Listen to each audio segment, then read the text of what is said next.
त्याला सकाळपर्यंत चिठ्ठ्या द्या आणि पुरे पैसे वसूल करून घ्या. हा, पैसे वसूल करणार 100%.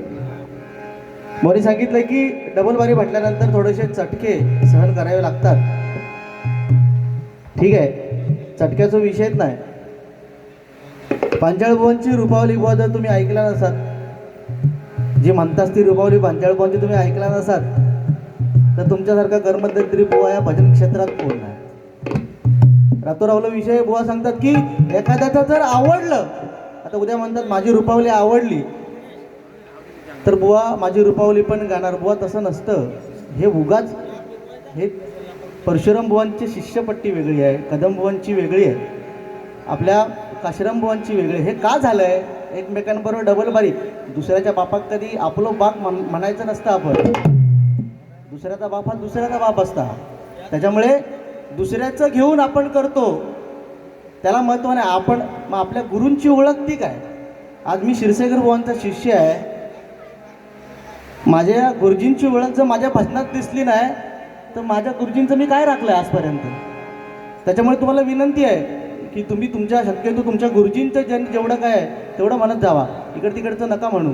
गजर पण तुम्ही विशाल मसूरकर बुवा म्हणतात, यो गजर माझ्या माहितीनुसार, कारण विशाल मसूरकर बुवांबरोबर माझे बरेचसे कार्यक्रम झालेले आहेत. जय जय रामकृष्ण हरी. त्याच्यामुळे मला चिडून असा विषय नाही, पण तुम्हाला प्रामाणिकपणे सांगणं आहे की दुसऱ्याच्या बापात कधी आपलं बाप म्हणायला जाऊ नका.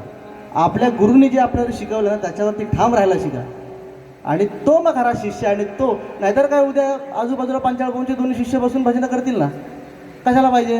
गुरु शिष्य आणि एकमेकाला बोलतील काही. आज ही गुरु परंपरा शिष्य परंपरा का आली आहे? त्याच्यामागे काहीतरी कारण आहे. बुवानी मला एकही शब्द बोलले नाही गजरात, आणि त्यांची हिंमत पण होणार नाही.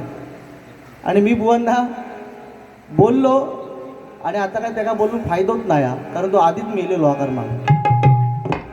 त्याच्यामुळे बुवानी मात्र एक विषय चांगला मांडला की मराठीवर मुद्दा जो बुवानी मांडला, आज खरोखर ही काळाची गरज आहे की आज मराठी माणूस मुंबईमध्ये जेव्हा जगतोय ना आज, पण त्याहीपेक्षा आपण मराठी असून पण एखाद्या जर स्टेशनवरती गेलो तर त्या रिक्षावाल्याला काय विचारतो, भैया किधर जाओगे?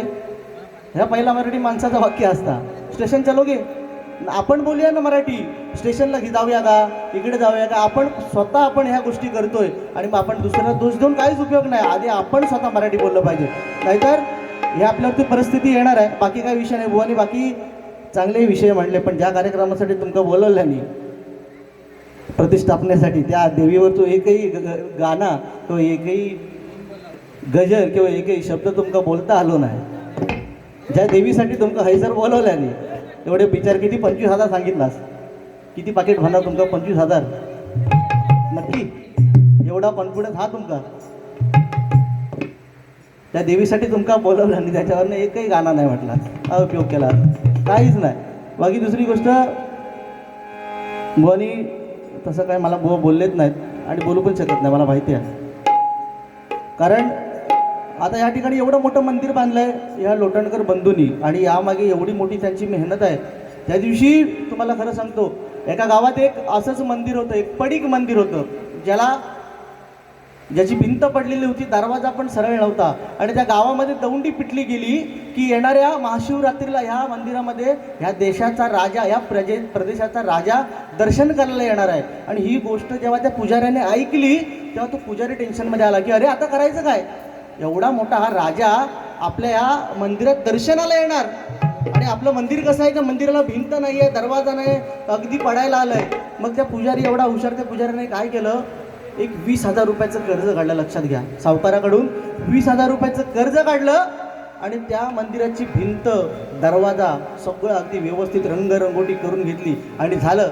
महाशिवरात्रीचा दिवस उजाडला, आणि राजा पुढे 2 प्रधान, पाठी 2 प्रधान घोड्यावरती, मध्ये राजा स्वतः हत्तीवरती बसून आला आणि त्या देवळात घुसला. आता त्या पुजाऱ्याने एवढं 20,000 रुपयाचं कर्ज काढलेलं कशाच्या जोरावर? तर राजा मंदिरात येणार म्हणजे राजा काहीतरी दक्षिणा देवाला ठेवणार, ह्याच्यासाठी त्याने 20,000 रुपयाचं कर्ज काढलं. राजा आला, मंदिरात घुसला, राजाने खिशामध्ये हात टाकल्याबरोबर त्या पुजाऱ्याला बरं वाटलं, पण त्या राजाने खिशामध्ये हात टाकला, ₹100 काढला आणि त्या मूर्तीसमोर ठेवला, आणि राजा निघून गेला. आता तो पुजारी एवढ्या टेन्शनमध्ये आला, म्हणतो एवढं सगळं मी राजासाठी 20,000 रुपयाचं कर्ज काढलं, पण आता हे 20,000 रुपये फेडणार कोण? पण तो पुजारी एवढं हुशार आमच्या बुवांसारखं, त्या पुजाऱ्याने काय केल्यान, तो 100 रुपया उचलल्यान आपल्या मुठीत ठेवल्यान आणि गावाच्या वेशीवर धावत धावत गेलो आणि दौंडी पिटूक सुरुवात केल्यान. काय आज महाशिवरात्र निमित्त ह्या देशाचा ह्या प्रदेशाचा राजा मंदिरात दर्शनासाठी आला होता आणि राजाने दिलेलं अमूल्य दान माझ्या हातात आहे आणि त्या अमूल्य दानाचा मी आज लिलाव करणार आहे. एवढं हुशार तो माणूस बघा, या अमूल्य दानाचा मी आज लिलाव करणार आहे. एवढं सगळं ऐकल्याबरोबर एक सावकार उठलो, म्हणतो हो मी 10,000 रुपये देतोय, पण राजाने दिलेलं अमूल्य दान मला द्या. नाही म्हणता 10,000 रुपयात अजिबात देणार नाही. दुसरं सावकार उठलो, म्हणता 20,000 रुपये देतोय, पण ह्या सगळा माका द्या. एवढं म्हटल्यावर तो पुजारी जरा खूप झालो, म्हणता 20,000 रुपये माझं कर्ज तरी फिटला. नाही म्हणता 20,000 रुपयात पण होणार नाही. तिसरं सावकार उठलो, म्हणता 50,000 देतोय, पण राजाने दिलेलं अमूल्य दान माझ्या मला द्या. चौथं उठलो 70,000 वालो, तो म्हणता राजाने दिलं अमूल्य दान माझ्या हातात द्या. आणि हळूहळू ही सगळी बातमी राजापर्यंत पोहोचली. मग अशी राजाच्या हत्तीवरनं आला होता, आता चालतच आला तिथपर्यंत, कारण राजालाच माहिती आहे की मी हे अमूल्य दान काय दिलंय. त्या राजालाच माहिती आहे. राजा धावत त्याच्यापर्यंत आला आणि त्या माणसाला सांगतो, 70,000 नको, 1,00,000 रुपये नको, तुला 1,25,00,000 रुपये देतोय, पण हे मी दिलेलं अमूल्य दानाची मुठ्ठी तू कधी उघडायची नाही. आणि तेव्हापासून म्हण काय पडली, झाकली मूठ 1,25,00,000ची. बाकी बुवांना बोलण्यासारखं काही विषयच नाही. पंचरत्नांमध्ये म्हणता मी बसत नाही, म्हणजे ज्या पंचरत्नांची भजना करून आजपर्यंत आम्ही पोटा भरली आणि सत्य परिस्थिती आहे. आज ह्या पंचरत्नांच्या भजनांमुळे आम्ही पोटं भरतो. पोटं म्हणजे असं विषय नाही की भजनावरती आमची पोटं आहेत. आम्ही बुवांचा सुद्धा चांगला व्यवसाय आहे, मी सुद्धा नोकरीला आहे, पण ज्यांच्या नावावरती आज आपण भजन करतो त्याच्या पट्टीतच तू बसत नाही. म्हणजे तुझी पट्टी तरी खायची आहे, तू कुठल्या पट्टीत आहेस, कुठल्या काय बुवा आपण काय बोललं पाहिजे, त्याच्यामुळे आपण काय बोललं पाहिजे याचा विचार बुवा करा. बाकी तुम्हाला बोलण्यासारखं बुवाने ज्या चालीवरती गजर म्हटला ती चाल आमची होती, पण आता पर्याय नाही, आपल्याला दुसरी म्हणायला लागली. या लोटणकर घराण्याने आम्हाला या ठिकाणी बोलवलं, त्यांच्यावरती एक गाणं म्हणतो. त्यांचे सर्व जे आहेत ते आमचे सन्माननीय अनिल लोटणकर. लोटणकर घराण्याचे नाव जगी थोर, लोटणकर घराण्याचे नाव जगी थोर, साऱ्या नात्यांचाची आधार हो, साऱ्या नात्यांचाची आधार. मुखे गाऊ करू त्यांचा जय जयकार, मुखे गाऊ करू त्यांचा जय जयकार, मुखे गाऊ करू त्यांचा जय जयकार. लोटणकर घराण्याचे नाव जगी थोर, लोटणकर घराण्याचे नाव जगी थोर, साऱ्या नात्यांचाची आधार हो, मुखे गाऊ करू त्यांचा जय जयकार, मुखे गाऊ करू त्यांचा जय जयकार, मुखे गाऊ करू त्यांचा जय जयकार. अरे ज्याची खावी पोळी त्याची वाजवावी टाळी. आज आम्हाला ज्यांनी बोलावलंय त्यांच्याबद्दल तर आम्ही एक शब्द किंवा एक चरण करू शकलो नाही, तर म्हणजे 10-12 वर्ष भजन क्षेत्रात आम्ही करत आहोत काय आजपर्यंत. प्राण प्रतिष्ठा सोहळा, प्राण प्रतिष्ठा सोहळा साजरा करीती, प्राण प्रतिष्ठा सोहळा साजरा करीती, प्राण प्रतिष्ठा सोहळा. भजन डबल वारी परंपरा ती जपीती, भजन डबल वारी परंपरा ती जपीती, भजन डबल वारी परंपरा. आज प्राण प्रतिष्ठा सोहळा आणि त्यानिमित्त आज भजनाची परंपरा जपतायत कोणतरी, हे आमचे लोटणकर बंधू म्हणून म्हणतोय. भजन डबल वारी परंपरा ती जपीती,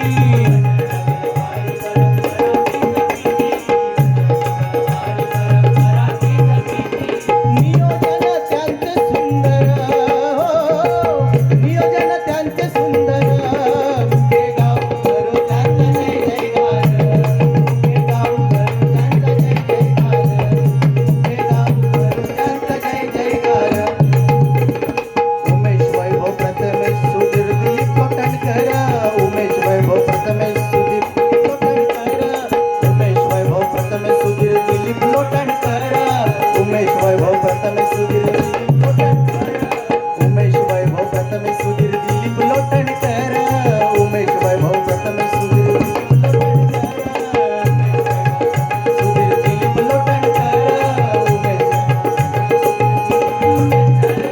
लोटणकर, वैभव लोटणकर, प्रथमेश लोटणकर, सुधीर लोटणकर, दिलीप लोटणकर आणि ह्या सगळ्यांना एकत्र घेऊन जे चालतायत ते कोण? आमचे अनिल लोटणकर. म्हणून म्हणतोय उमेश, वैभव, प्रथमेश, सुधीर, दिलीप लोटणकर. उमेश, वैभव, प्रथमेश, सुधीर, दिलीप लोटणकर. उमेश, वैभव, प्रथमेश, सुधीर, दिलीप लोटणकर. समन्वयक त्यांचे असे अनिल लोटणकर. समन्वयक त्यांचे श्री अनिल लोटणकर. समन्वयक त्यांचे श्री अनिल लोटणकर. समन्वयक त्यांचे. या सगळ्यांना एकत्र घेऊन हरिनामाचा झेंडा जे खांद्यावरती नेत आहेत ते आमचे सन्माननीय अनिल लोटणकर. एकदा जोरदार टाळ्या आमच्या साहेबांसाठी वाजवा. आज भजनाबद्दल किती आवड आणि किती तडफदार माणूस असावा. आज मुंबईसारख्या ठिकाणी राहून पण आज या ठिकाणी येऊन भजन ठेवणं. आज भजनासाठी कोणी येत नाही, पण आज त्यांना लाख लाख सलाम करतो आणि त्या आईच्यानी प्रार्थना करतो की तुम्हा सर्वांना, खास करून आमचे अनिल लोटणकर साहेब, उमेश लोटणकर, वैभव, या संपूर्ण लोटणकर कुटुंबियांना उदंड आयुष्य लाभो आणि परमेश्वर तुमच्या आयुष्य, तुमच्या मनातील सर्व इच्छा पूर्ण करोत आणि याहीपेक्षा मोठा कार्यक्रम या पटांगणात हो हीच प्रार्थना करतो. म्हणून म्हणतोय उमेश, वैभव, प्रथमेश, सुधीर, दिलीप. उमेश, वैभव, प्रथमेश, सुधीर, दिलीप लोटणकर.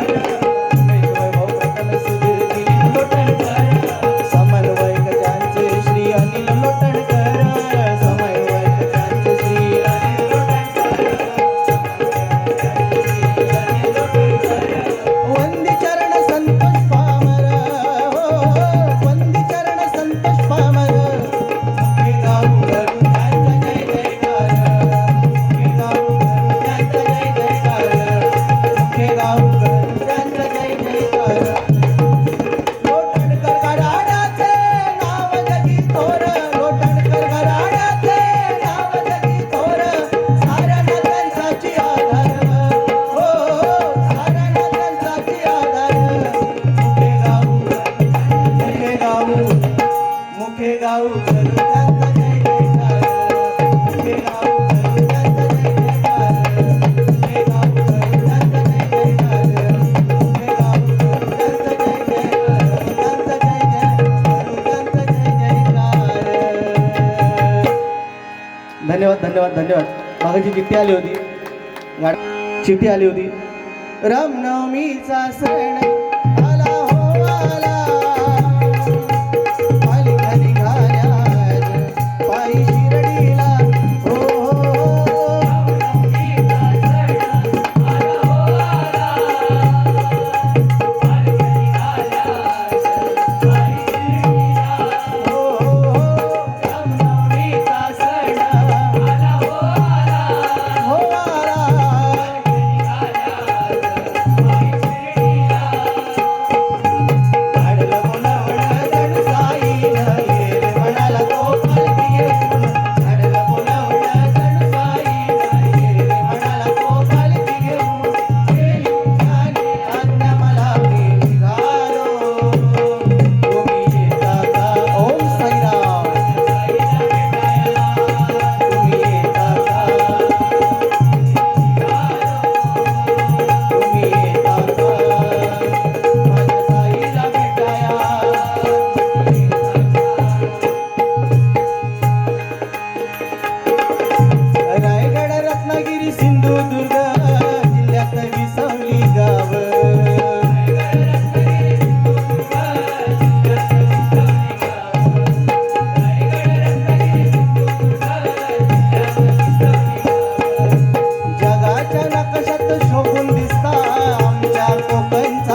धन्यवाद. त्यानंतर एक चिठ्ठी आली होती. सध्या जे गाणं कोकणात गाजतंय आमचे संदीप मोरे.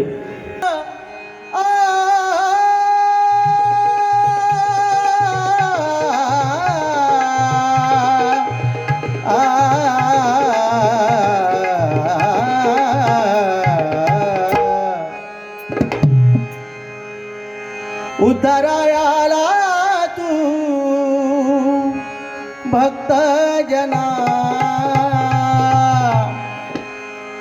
गौरीपुत्र देवा तू दया घना प्रथम वंदन तुला मोरया श्री गजानना प्रथम वंदन तुला मोरया श्री गजानना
अक्षरामध्ये ताकद आहे बघा.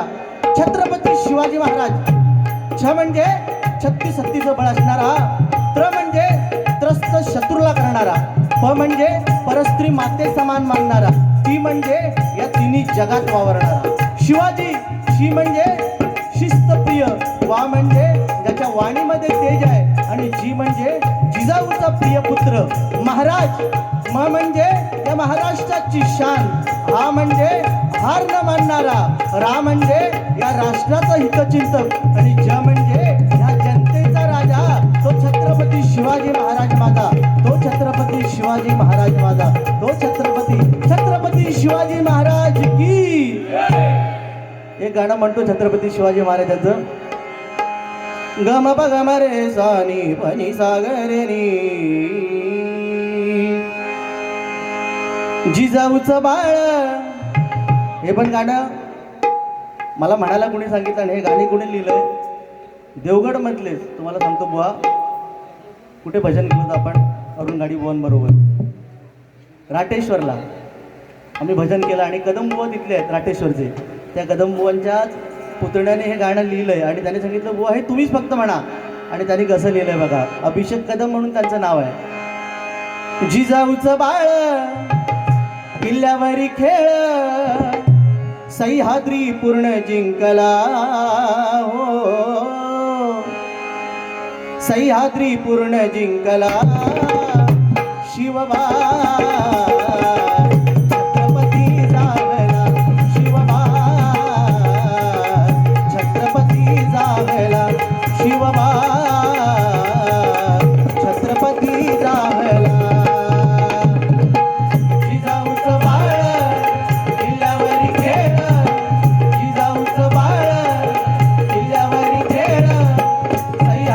पूर्ण जिंकला राजा जिंकला.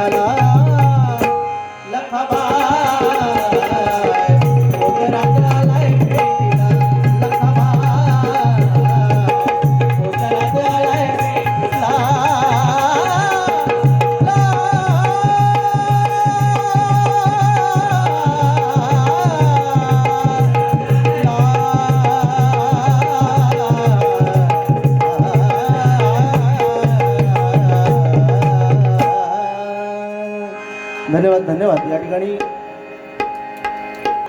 चांगला विषय मांडला गजरातून की आपल्या कोकणची व्यथा बुवाने या गजरातून मांडल्या आणि सत्य परिस्थिती बुवाने सांगितल्याप्रमाणे यावर्षी आंबा पण नाही आहे. मला बुवांची एक गोष्ट आवडली की बुवा हल्ली सगळे सफेद दोनवर आलेले पण छान राखलात तुम्ही. आज स्टँडर्डवरती तुम्ही भजन करता. एकदा जोरदार टाळ्या आमच्या बुवांसाठी वाजवा, कारण स्टँडर्डवरती भजन करणं तेवढं सोपं नाही राहिलेलं आहे आताच्या घडीला. साऊंड किती चांगला असला तरी पण स्टँडर्डवरती गाणं आज सोपं नाही. बुवांची पेटी माझी पेटी सेम आहे, त्याच्यामुळे बुवांना त्या गोष्टीमध्ये खरोखर मानलं पाहिजे. कारण एवढ्या वरती जाऊन आवाज लावणं खूप कठीण गोष्ट आहे. पाणी दे. गजर घेऊया. बुवाने सांगितलं की रामकृष्ण हरी या मंत्रावरती आपला हा भवसागर हे भजन तरलंय. राजेश निकम आमचे ज्यांनी गजर लिहिला, पण बुवानी आपल्या सिंधुदुर्गाचाच म्हटल्यानी आज आमची बारी रत्नागिरीदा, त्याच्यामुळे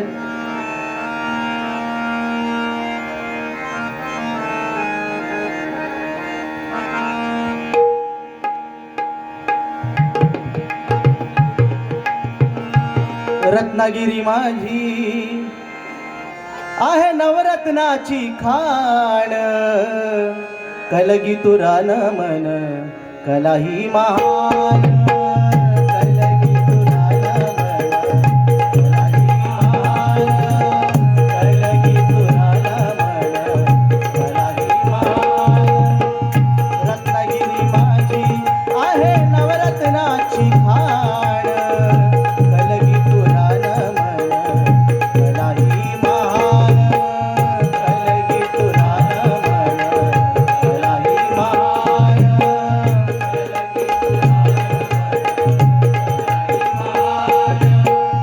शिमगा हा भारी त्यात नाचे संकासूर, मायाळू माती जीवाला लावी पूर पूर, मायाळू माती जीवाला लावी पूर पूर, मायाळू माती जीवाला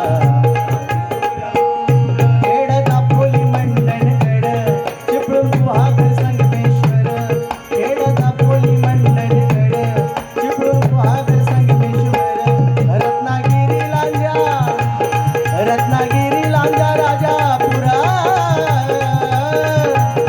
रत्नागिरी लांजा राजापुरा. परशुरामाच्या भूमीत शोभतय माझं कोकण एक नंबर, परशुरामाच्या भूमीत शोभतय माझं कोकण एक नंबर, परशुरामाच्या भूमीत शोभतय माझं कोकण एक नंबर. त्यानंतर भुवनचा जिल्हा सिंधुदुर्ग शोभे आंबा फणसाच्या बागारी, कोकणाचा पाया रचिला दैव देवतानी, कोकणाचा पाया रचिला दैव देवतानी, कोकणाचा पाया रचिला दैव देवतानी. का म्हटलंय? कारण फक्त जर रत्नागिरीचं म्हटलंय ना तर उद्या बायको माझी माझ्या घरात घेऊची नाही, तर माझी बायको हा देवगडची आहे. म्हणून देवगड ते पण म्हणायला लागणार. आता उद्या जर आमच्या रासम साहेबांनी व्हिडिओ टाकला नाही, माझ्या बायकोने बघितलं की फक्त रत्नागिरीचं म्हटलेला घरात एंट्री नाही, त्याच्यामुळे म्हणून. पण सांगायचं तात्पर्य एवढंच आहे, रत्नागिरी असू दे, सिंधुदुर्ग असू दे किंवा रायगड असू दे, हे परशुरामांनी तयार केलेली ही भूमी आहे. आणि आपण कुठे जरी गेलो तरी आपल्याला एका नावाने ओळखलं जातं, काय? कोकणी. मी सिंधुदुर्गातला आहे, मी रत्नागिरीचा आहे, मी रायगडचा, असं नाही. आज मुंबईत गेल्यानंतर एकच कोकणी माणूस जर बाजू घेऊन बसलो तर आपल्याला बरा वाटतं, मराठी माणूस. फक्त एवढंच बुवाने जे सांगल्याने खरोखर चांगलं आहे की आज मराठी भाषा आपली आणि आपल्याला या महाराष्ट्रात रडावं लागतं या मराठीसाठी. फक्त सगळ्यांना एकच विनंती, रिक्षावाल्याला आपण रिक्षात जेव्हा बसायला जाणार तेव्हा त्याला एवढंच सांगा, स्टेशन चलोगे क्या? नाही, स्टेशनला जाणार का? आपण आपल्यापासून सुरुवात करूया आणि मग जगाला सांगूया. म्हणून म्हणतोय सिंधुदुर्ग शोभे आंबा फणसाच्या बागानी, कोकणाचा पाया रचला दैव देवतानी, कोकणाचा पाया रचला दैव देवतानी, कोकणाचा पाया रचला दैव देवतानी. राखीला हा मान दशावतार भजनानी, येवा कोकण आपुलोच असा बोले मालवणी,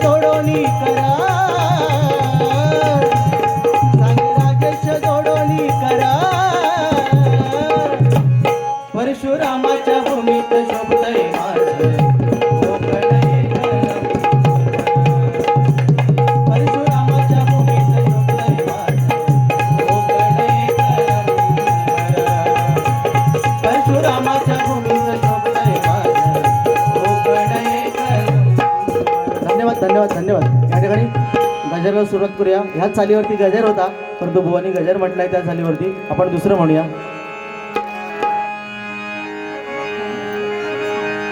रे ना ना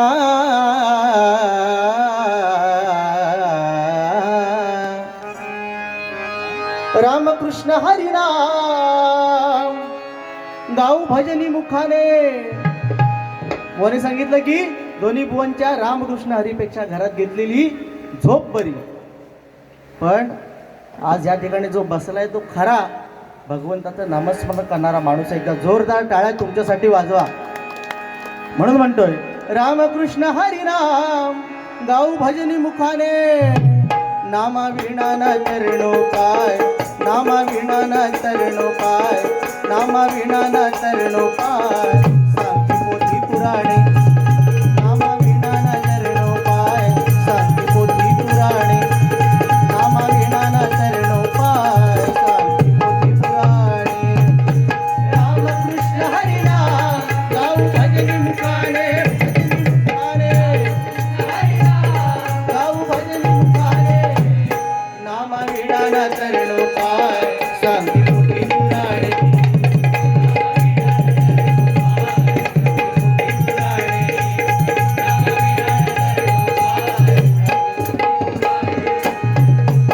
त्रेतालयुगी श्रीराम जन्मले, त्रेतालयुगी श्रीराम जन्मले,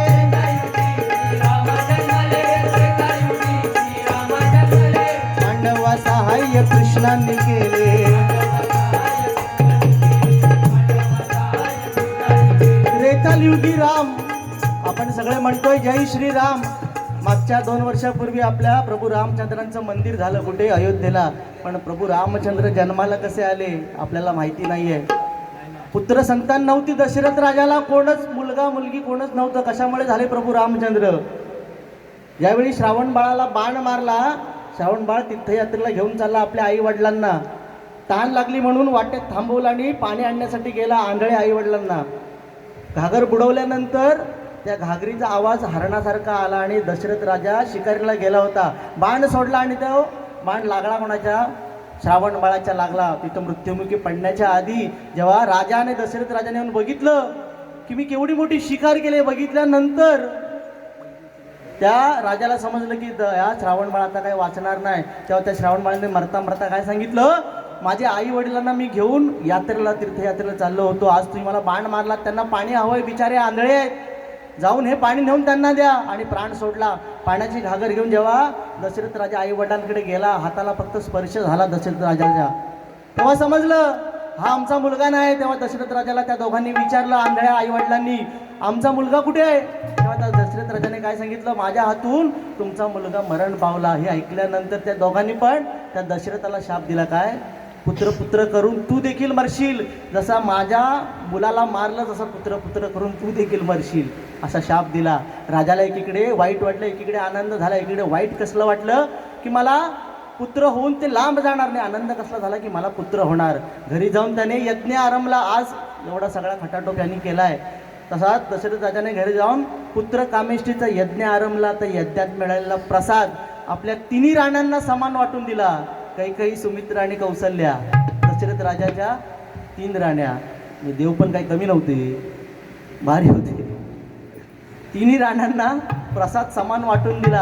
आता काही सुमित्रा राजाची अतिशय प्रिय राणी असताना तिने त्या राजाला विचारलं, मी तुमची दोघांपेक्षा एवढी प्रिय असताना, जवळची असताना माझ्यासारखा समान प्रसाद ह्या दोघींसारखा मला नको आहे, मला जास्त पाहिजे.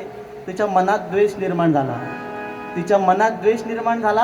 मग तिच्या हातात असलेला प्रसाद घार घेऊन गेली. हिच्या हातात काय नाही. शेवटी कौशल्याने आपल्यातला अर्धा, सुमित्रेच्या हातात अर्धा दिला आणि त्या दुसरीने अर्धा दिला. असे 2 भाग तिच्या हातात दिल्यानंतर तिला 2 मुलं झाली. 2 मुलं होण्याचं कारण काय, तिला 2 मुलं झाली. कौशल्याला 1 झाला, कारण एकच जो गोळा होता तो कौशल्याच्या हातात, म्हणून प्रभू रामचंद्र जन्माला आले. आणि जो एक मोठा आवाडाव्या असा गोळा होता, जी घार घेऊन गेली, तो गोळा कुणी टाकला, तो गोळा घारीने कोणाच्या पदरात टाकला. तर ज्यावेळी अंजनी माता तपश्चर्येला बसली होती, त्यावेळी अंजनी मातेच्या पदरात तो एवढा मोठा गोळा टाकल्यामुळे बलाढ्य असे हनुमंत जन्माला आले. आताचे बुवा हे सगळे व्हॉट्सअपचे बुवा आहेत. त्यांना हे काय आपल्या धर्माची काय पडलेलीच नाही. त्यांना फक्त एवढंच माहिती आहे, तू जर हसत असशील तर खुशी पाठव, तू रडत असशील तर अश्रू पाठव, आणि ते म्हणता काय भांडी घासते खरकाटा पाठव का. आताची व व्हॉट्सअपवाले आहेत, हे सगळं व्हॉट्सअपवरती आपल्याला भेटणार.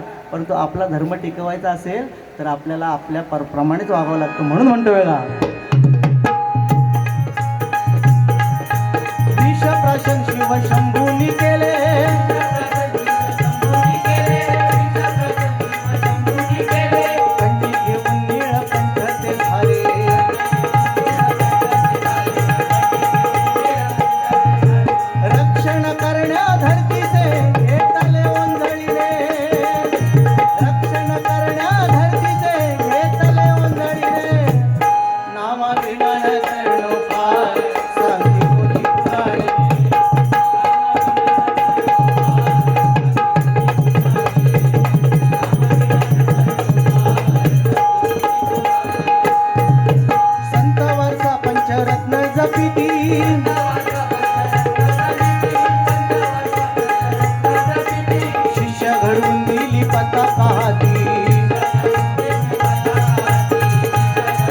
संतांचा वारसा कोणी चालवला तर आमची पंचरत्ने.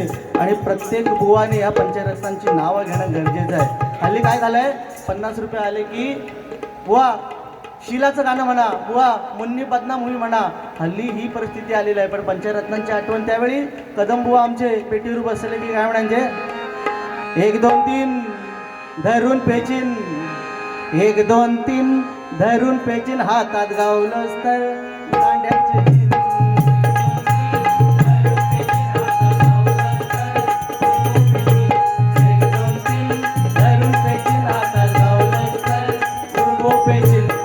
पंचरत्नांची स्मारक झाली. आम्हाला स्मारक नको आहे, फक्त एक चांगला बुवा म्हणून जर कोणी मुखातून नाव काढलं ना आमच्यासाठी तेवढं पुरेपूर आहे. त्यानंतर आमचे पांचाळ बुवा एका गजरातून ज्याने अख्ख्या आपल्या कोकणचं दर्शन दाखवलं.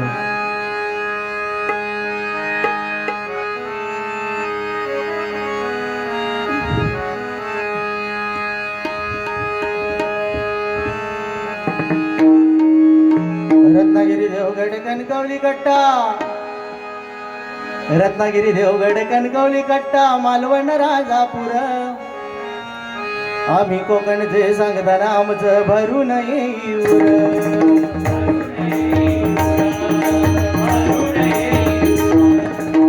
नारळी भोपळी करवंदा लाल बोंडू काजूच्या जांबा, नावा रूपाला आलाय जगात देवगड हापूस आंबा.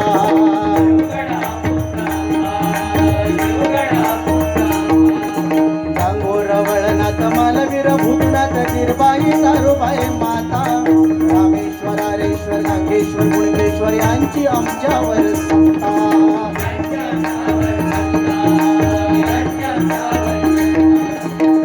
गुरवघाडी यांचे पुजारी गावोगावी सुताराची शाळा, गुरवघाडी यांचे पुजारी गावोगावी सुताराची शाळा. होतई नामदार पाटील फौजदार, होतई नामदार पाटील फौजदार, सांभाळती देवळा निगोळ बाप्पा मोरया गजानना.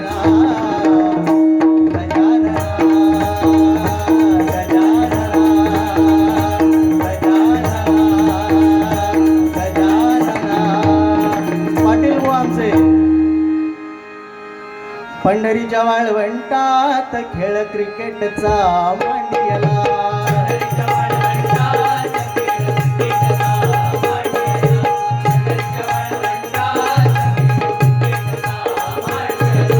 संतांविरुद्ध पंडितांचा सामना रंगला. इमॅजिनेशन बघा कसं सुचलं असेल त्यांना.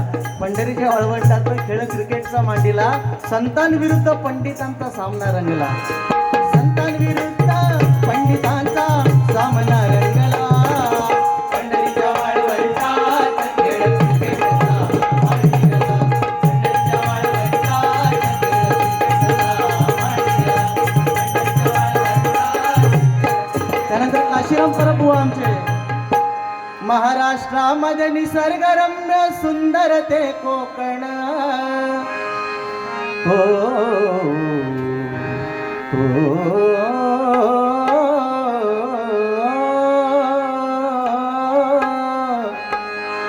महाराष्ट्रामध्ये निसर्गरम्य सुंदर ते कोकण या कोकणात या कोकणात या कोकणात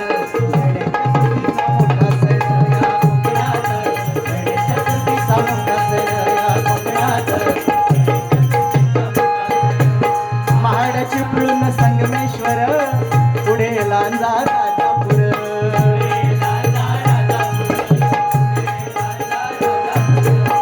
दापोली खेड गुहागर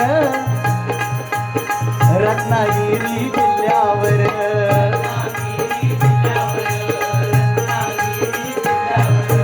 गणेश पूजिती लक्ष वेदिती शक्ती तुरा नाचून गणेश पूजिती लक्ष वेदिती शक्ती तुरा नाचून या कोकणात या कोकणात या कोकणात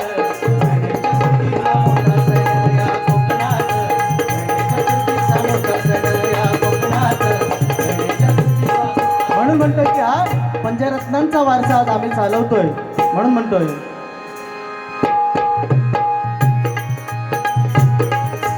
कदम पंचर पाटील पर बघाती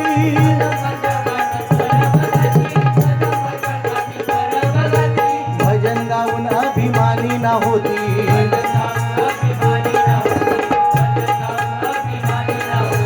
संतोष लीनतयांच्या चरणी भक्ती भावाने संतोष लीनतयांच्या चरणी भक्ती भावाने नामा विनाना चरणोपार शांती पोथी पुराणे नामा विनाना चरणोपार शांती पोथी पुराणे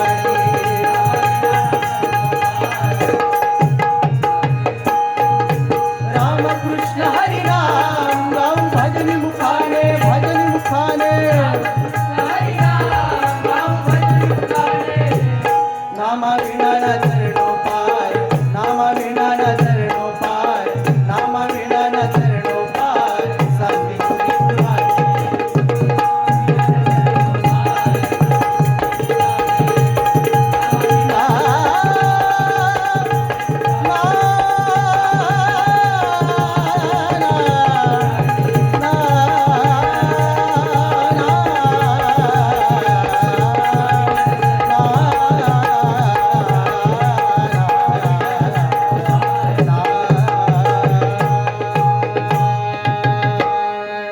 गजर घेऊन बुवांना अभंग देऊया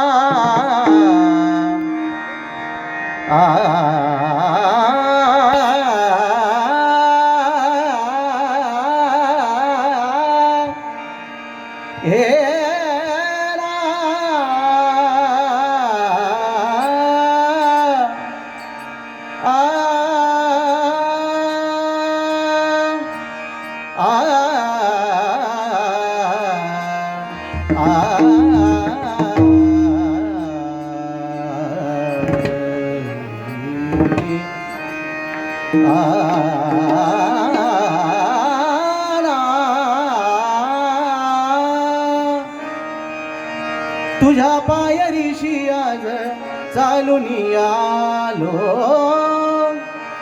तुझ्या पायरीशी आज चालून आलो स्वामी रंगीनाऊनिया स्वामी माझा स्वामी रंगीनाऊनिया स्वामी माझा स्वामी रंगीनाऊनिया स्वामी माझा तुझ्या पायरीशी आज चालून आलो तुझ्या पायरीशी आज चालून आलो स्वामी रंगीनाऊनिया स्वामी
या ठिकाणी समर्थ